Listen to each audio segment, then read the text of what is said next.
Arba'a me'afyenim lapoal, les quatre caractéristiques du verbe. Donc, d'abord, la racine, qui est la base de tout, shoresh, en général 3 lettres, la racine. Ensuite, vous avez ici le binyan, la forme de construction. La construction, binyan en hébreu veut dire un bâtiment, une construction, ce qui permet d'élargir la langue hébraïque. Ensuite, vous avez le temps, zman, et enfin, gouf, gouf étant la personne, ani, ata, hu. Dans le mot itlabashti, qui est un verbe, qui veut dire je me suis habillé, on va voir que sur ce verbe que vous avez sous les yeux, on a déjà plusieurs informations.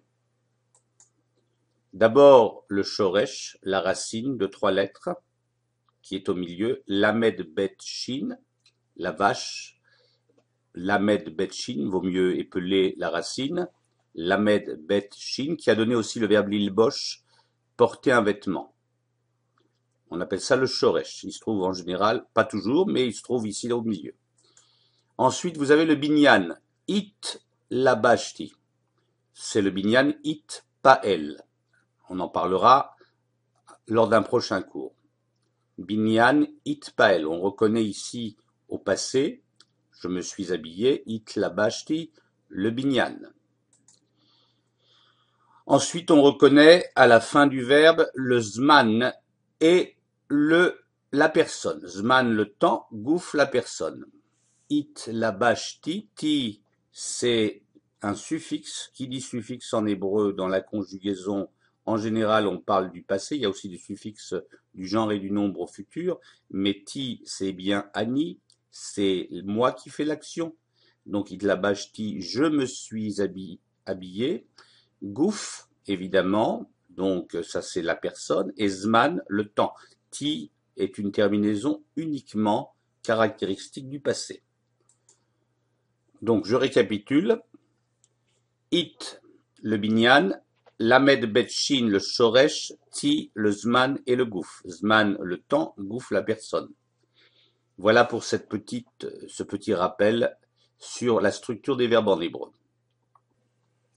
Arba'a me'afyenim lapoal, les quatre caractéristiques du verbe. Donc, d'abord, la racine, qui est la base de tout, shoresh, en général 3 lettres, la racine. Ensuite, vous avez ici le binyan, la forme de construction. La construction, binyan en hébreu veut dire un bâtiment, une construction, ce qui permet d'élargir la langue hébraïque. Ensuite, vous avez le temps, zman, et enfin, gouf, gouf étant la personne, ani, ata, hu. Dans le mot itlabashti, qui est un verbe, qui veut dire je me suis habillé, on va voir que sur ce verbe que vous avez sous les yeux, on a déjà plusieurs informations. D'abord, le shoresh, la racine de 3 lettres, qui est au milieu, lamed bet shin, la vache, lamed bet shin, vaut mieux épeler la racine, lamed bet shin, qui a donné aussi le verbe lilbosh, porter un vêtement. On appelle ça le shoresh. Il se trouve en général, pas toujours, mais il se trouve ici au milieu. Ensuite, vous avez le binyan, it labashti. C'est le binyan it pael. On en parlera lors d'un prochain cours. Binyan it pael. On reconnaît ici au passé, je me suis habillé, it labashti, le binyan. Ensuite, on reconnaît à la fin du verbe le zman et la personne. Zman, le temps, gouf, la personne. It labashti, ti, c'est un suffixe. Qui dit suffixe en hébreu dans la conjugaison, en général, on parle du passé. Il y a aussi des suffixes du genre et du nombre au futur. Mais ti, c'est bien ani, c'est moi qui fais l'action. Donc, it labashti, je me suis habillé. Gouf, évidemment, donc ça c'est la personne, et zman, le temps. Ti est une terminaison uniquement caractéristique du passé. Donc je récapitule.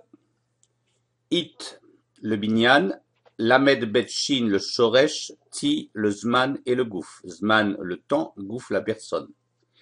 Voilà pour ce petit rappel sur la structure des verbes en hébreu.